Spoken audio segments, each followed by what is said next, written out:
Benvinguts al partit de la setmana. Avui toca la modalitat de futbol 5, on veurem a les noies de l'Horta Futsal i l'associació Can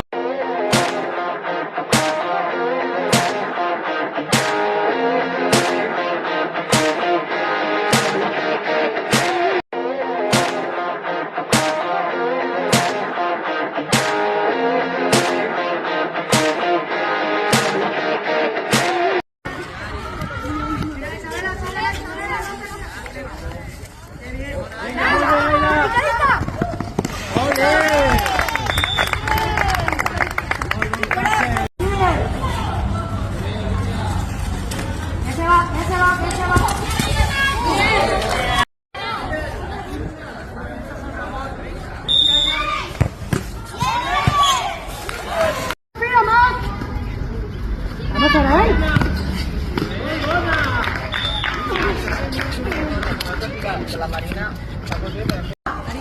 Más adelante, Ari, más adelante.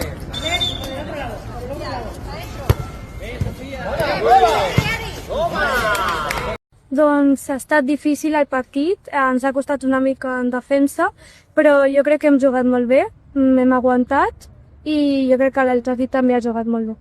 Hemos jugado bien, fue un poco difícil.